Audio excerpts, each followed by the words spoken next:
Hey guys, this is Mel, and I'm back to talk about Legacies, episode 419, titled This Can Only End in Blood, which premiered Thursday, June 9th, 2022 on the CW. I'm recording roughly 2 hours after the episode has ended.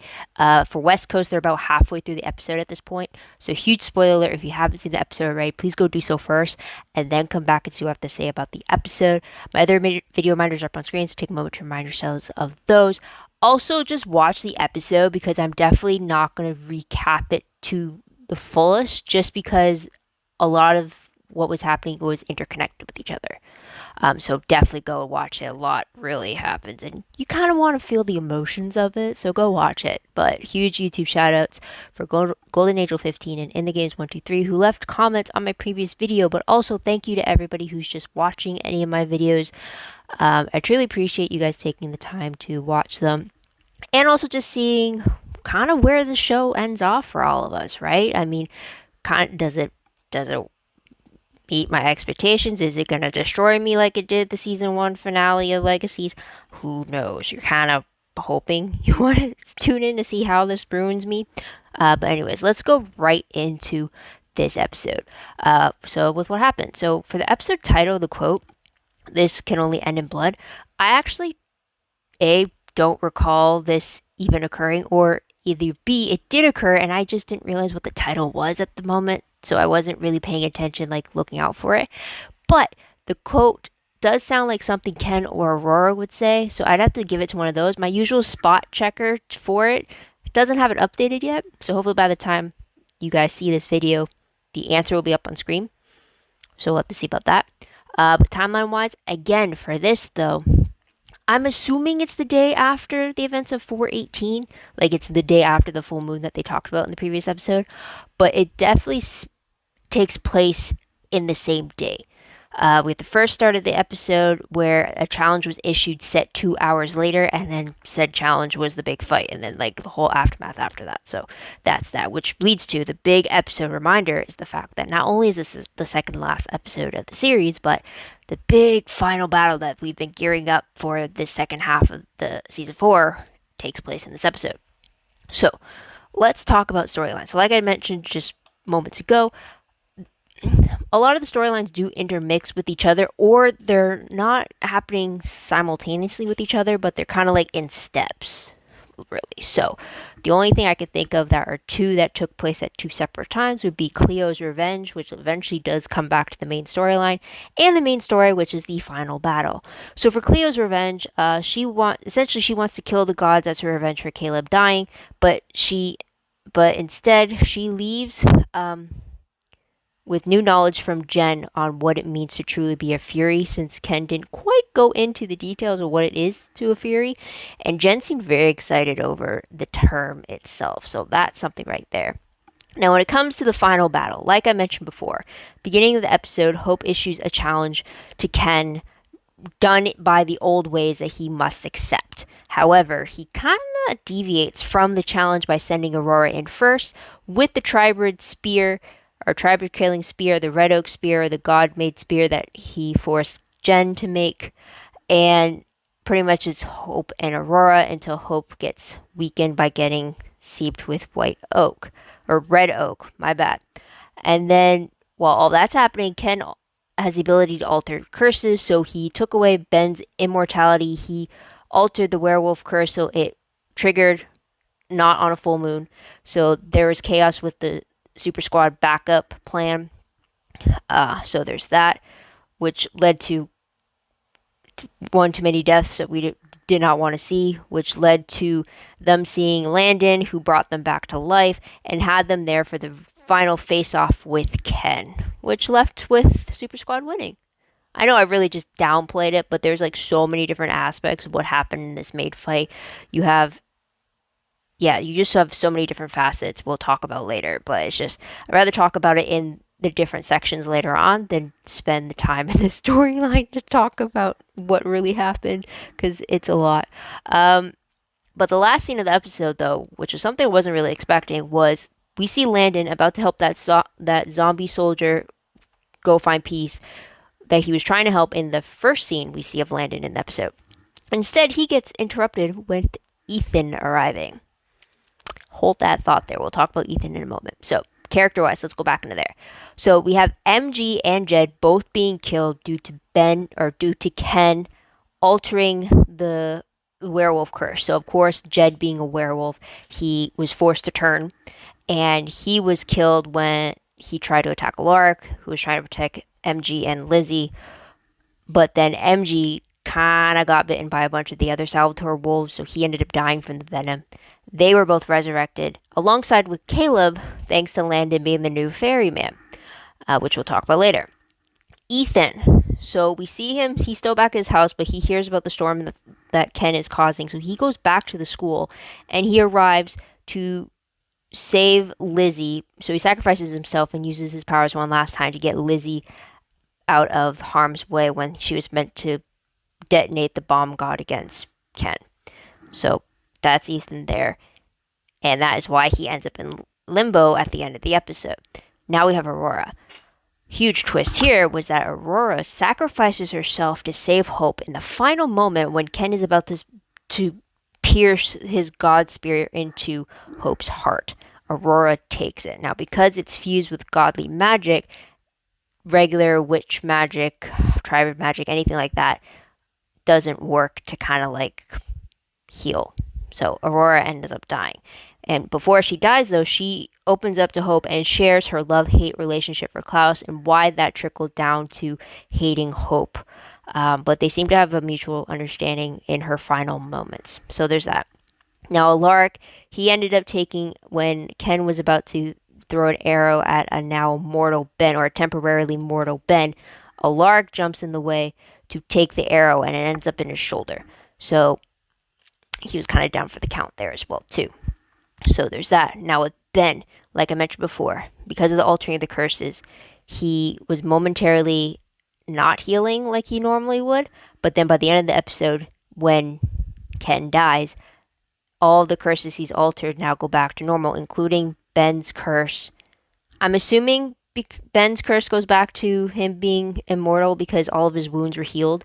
And even though, yes, that means Ken's dead, but now he's kind of stuck with his own curse. Maybe it's not because he now doesn't have monsters coming after him. But anyways, there's that. But he finds out about that, and then he reunites with Jed, who just came back from the fight with the Super Squad, and they also kiss their reunion and such on good terms now for those two. Now we go to Finch. We do see a bit of her right before the fight when she was trying to get Jed to focus on the pack, when he was kind of all upside down crazy about where Ben was and why he wasn't with them. So because Jed realizes that his focus was going to be on Ben instead of the pack, he wants Finch to take over as leader. She reluctantly agrees and says that she'll do it until he returns to continue the post. We also got to see Finch kind of mid-transformation when she was forced, when the curse got switched. We saw a lot of bones cracking in that forest, which is kind of gnarly there. So there's that. But tidbit wise, so let's move on to that very quickly. Or I guess we can kind of continue as being characters, because for Lizzie, since both tidbits include Lizzie, I'll just make it characters. So for Lizzie, we find out she wasn't able to siphon the werewolf venom from MG because there was just too much of it in his system. And it seemed to be very painful when she tried, the longer she tried. But she was able to siphon out the red oak that was seeping into Hope's system, which I didn't think was possible, but I guess for her it would just seem like a magical poison, essentially. So that's quite something there. But let's move on to the most shocking moment of the episode. I think for me, overall, is just the fact that we actually got Ken's death in this episode. I was kind of expecting it to happen in the actual finale, because with it happening in this episode, I'm now kind of worried, what are they going to throw at us in the series finale next week? Because now I'm also getting, now that I really think about it, huge spoiler alert for what I'm about to say, but the fact that we dealt with our big climactic season villain right now in the episode before the finale, it's reminding me of Supernatural, where they pretty much took down their biggest bad ever in episode 1519. And then it was 1520, which is meant to be a little nice send-off to show us the day in the life, them going back to basics and stuff, and then wham, you hit me in the heart and you kill a few people.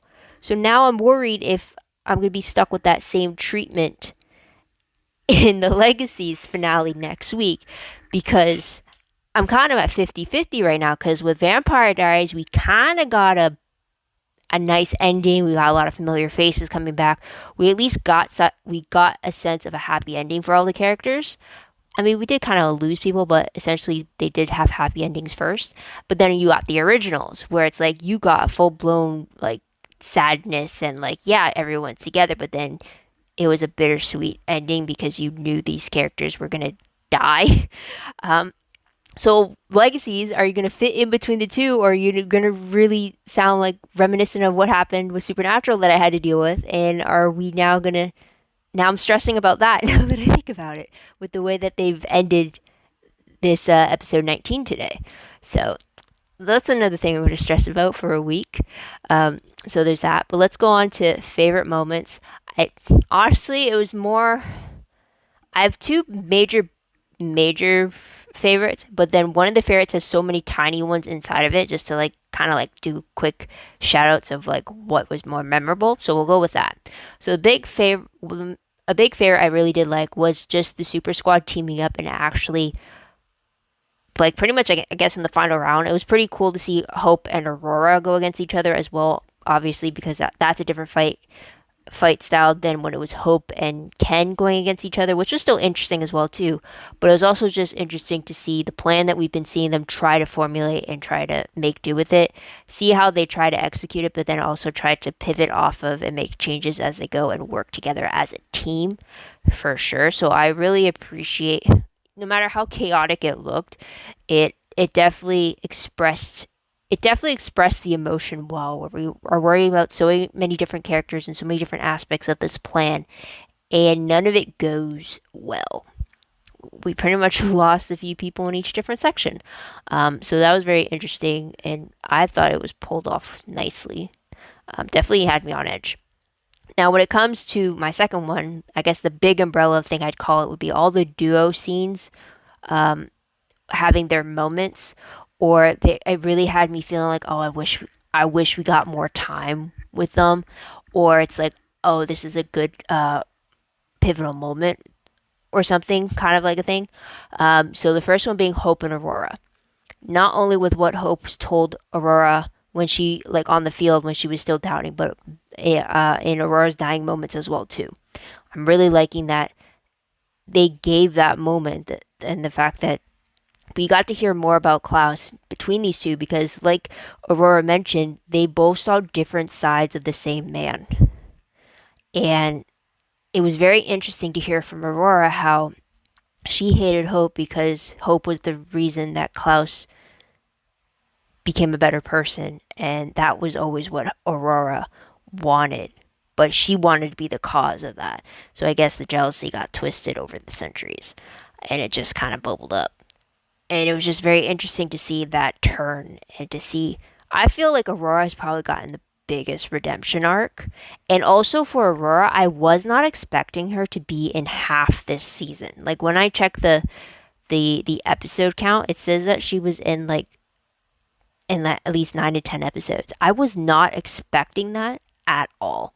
So that was a huge shock, but I feel like she definitely,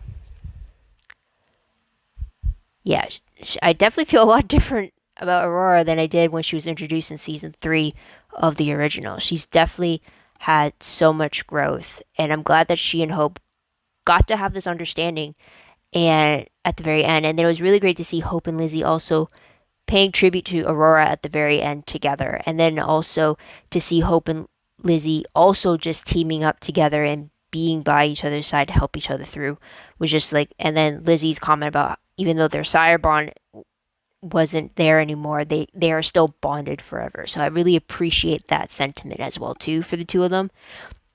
And then I really like the moment between Hope and Alark right before Ken, or I guess right before the big battle was supposed to happen. Just them going over the plan, just that hug of like just in case. It was, yeah, it was just it's I mean, we missed it for the first half of the season, that kind of dynamics. It was great to see a semblance of it return.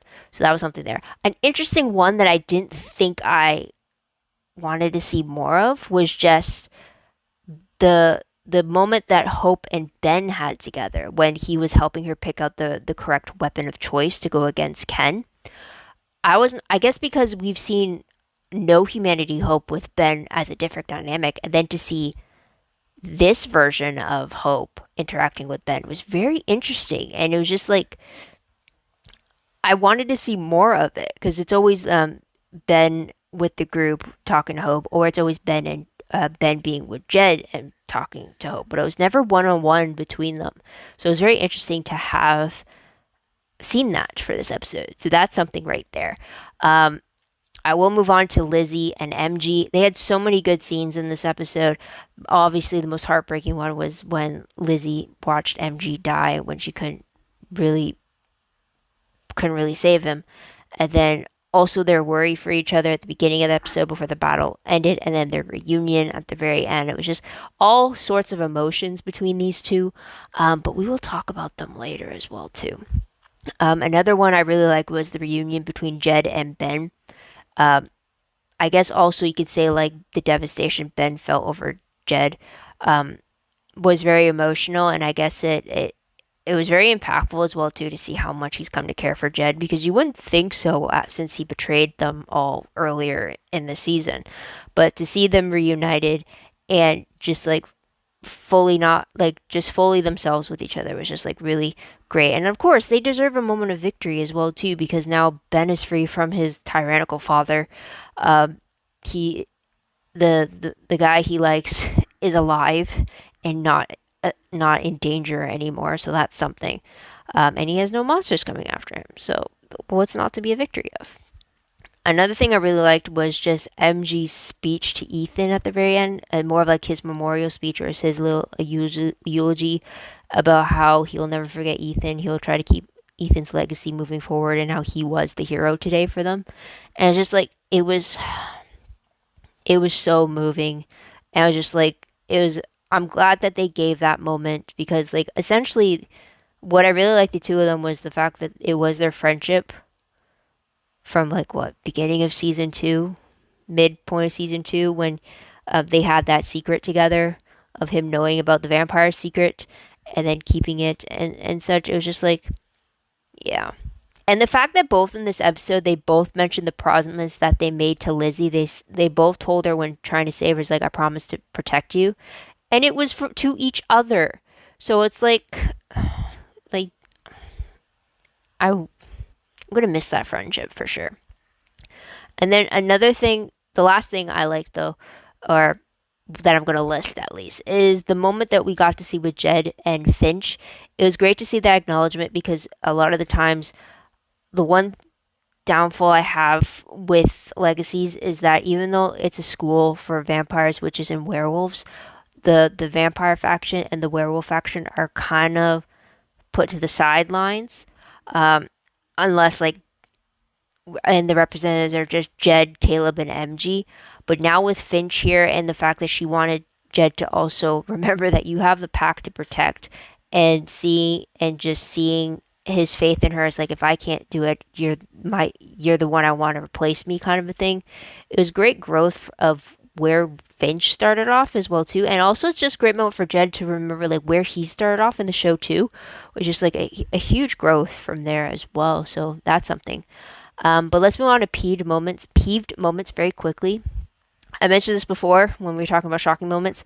I'm a little peeved, but more a little worried over the fact that if this episode is the second to last episode, and it included the final battle and finished the final battle, then what in the world is the finale going to hold for us? Like, what are they going to cover in an hour? And that's going to be like drama filled as well too, because we'll talk about it later. But there's that. Another thing that I guess I was kind of miffed at, but I kind of understood it, was that Ken put so much faith in the fact that like, oh, our sacred old ways of how to do things, when Hope brought up the challenge, but yet he was the one who kind of deferred from the old ways by letting Aurora step in for him. So it's like if he was so honorable, then if he's so powerful, wouldn't you have still honored his own traditions just to prove that I don't need to be devious to like beat you? So it's like, yeah, I don't know. What is that? Double standard maybe? So there's that. Huge peeve though is the fact that I still do not have a kiss between MG and Lizzie. I still do not have one. We did not get one in the last episode because that is when the confession happened. They got interrupted by the news that Caleb was dead. And we still did not get one for them in this episode. I thought for sure when we saw Ben and Jed getting their reunion kiss, I thought for sure, okay, maybe MG and Lizzie will have theirs in this episode. I did not get one. I've waited 4 seasons for these two. They finally had their confession in the last episode. So wouldn't they have a moment of grand victory by kissing each other because they both survived? I mean, MG did die and then he returned, so why would you not, right? So that was a peeve there. But let's move on to random questions very quickly. Short questions today. But because Landon pretty much broke some limbo rules by allowing Caleb, MG, and Jed to be resurrected or returned to the land of the living, do you think we will see the consequences unfold in Landon in the final episode? Because we know Jed mentioned specifically to Ben that, like in the great Landon fashion, he took the consequences on for himself. So I'm kind of wondering, will we see an inkling of that? Will we know whether or not, because he broke the rule 3 times, and we were told from Lynn just breaking it once for her was enough to start the process. So I'm kind of wondering what fate now is bestowed on Landon, right? So that's one question there. I guess another question I'm just thinking of right now is that Jen kind of let Cleo dive into her head to figure out what it is a Fury was capable of doing. I'm wondering, will we know the specifics of what a Fury can actually do? Or is it just us, because we just saw in this episode that her magic was considered god magic because she was able to still do things that counteracted what Ken did. Or that was my interpretation of what it looked like. I mean, she stopped the god spear from midair before it reached home. So I'm wondering, is there more to what a Fury is, or is that really the extent that we're going to see from it now that the battle's gone? So there's that. And the last question I had, though, was what more, which kind of ties in what I've talked about previously, but what more could they do in the series finale? Will we see any familiar faces? Am I going to get hugely surprised by a mundane thing and then you kill some people like I got with Supernatural? Like, is that what's going to happen? Because honestly, with the way that this episode ended, like I said, I thought the finale would have the final battle with Ken. And then maybe, so that took an hour for them today. And then I thought maybe 30 minutes to wrap up everything that you would have normally like put in a finale, in a series finale, to like tie things up. So I would have been fine if like 19 and like half of 20 was the extent that we were going to get, because then it would still seem like just one special episode. But I'm really worried about what they're going to do with the final hour. You know, I would only want this extra hour if it means we're going to see a lot of familiar faces. And while, yes, that's going to be fan service, but I know you got to bring in drama for that. So I'm not sure. But let's go into predictions, because I do have a theory possibly. But based off the promo for 420, which is the series finale, it looks like the school, at least different students are stating that the school needs to stick together, that it's their home.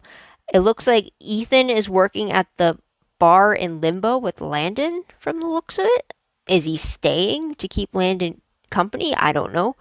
But I'm also wondering if in the promo I got the sense that the school might be closing down, or the students are trying to fight to keep the school open while Alaric is stuck with the decision to either close the school or not. I hope that's not the case. Because I think the school should just still continue on. I mean, because it's a great premise and everything, right? But the synopsis of the series finale is that Hope, Lizzie, MG, Caleb, Jed, Cleo, and Alaric reflect on recent events and what comes next for each of them. Hope and Lizzie each find solace from unexpected yet welcome sources. Again, I really hope for familiar faces, whether that's Josie, Caroline, Dorian, would be great. Even more excited if it'd be any of the Michelsons that we just saw in a few episodes ago. Even more excited if it was familiar faces from the Vampire Diaries or even the originals, aka a few Michelsons from over there we have not seen. But I hope that. Here's the thing though, if Klaus, Haley, or Elijah show up, it better not be because Hope is dead. That better not be the reason why she sees them. So, yeah, I'm hoping for familiar faces. I'm hoping I have tears of joy instead of tears of devastation when this finale ends. But yeah, it's going to be a tough one next week, though. But otherwise, guys, that's pretty much it. What do you guys think of this episode? What do you guys think of the battle? What do you guys like about it? Let me know in the comments down below. I'd love to hear your own thoughts and theories about what you think the finale could hold for us next week. Love to hear it down below in the comments. Also, don't forget to like this video, subscribe to my channel, and check out my other videos if you haven't done so already. If you want, check out my Tumblr page. Link for that is down below. I reblog promos, web clips, quotes, gifs, synopses, news, all that good stuff, all found in one place. Go check that out. I am behind, but since Legacies is going to be done next week, I could start really binge reblogging shortly afterwards. I tend to pick a day and make it a day of focus on that, so we'll see about that. But also WordPress account link is down below. Anything I post online is connected to WordPress, a little more organized, a little more detailed, but still a work in progress as well. You will see all the Tumblr specific links. I do have to change the actual URLs for them because they swapped, like I mentioned before. So that's going to be part of Tumblr Day as well too. So there's that. So that is pretty much it, guys. So again, thank you so much for tuning in. Thank you so much for your patience and not only waiting for the video, but watching the video all the way through. I really appreciate your time. I hope you come back next week to see whether or not this series finale destroys me, because not only is it the series finale of Legacies, but it's the end of the Vampire Diaries franchise itself. I say that now, and it's like that's a big issue, because like Supernatural ended with 15 years of my life. I'm pretty sure Legacies, the whole Vampire Diaries, is now what, 13 years of my life? Like, my God, like, I'm expecting Waterworks next week, regardless. So, come back and see how I fared off after all that. But then hopefully, yeah, I still don't know what I'm gonna do after. Oh, I do know. After Legacies, Motherland Fort Salem starts the following week, so I'm gonna start returning to my season 3 reactions for those, because that is also in its final season. So more information about that next week in my video. But all right, guys, I gotta go. It's 1 a.m. now for me. I really gotta go to bed. I got work in the morning. So yeah, hope to hear from you guys, or hope to see you guys back next week. This is Mel. Wish you all a great day, great week wherever you are. Stay safe, and talk to you later.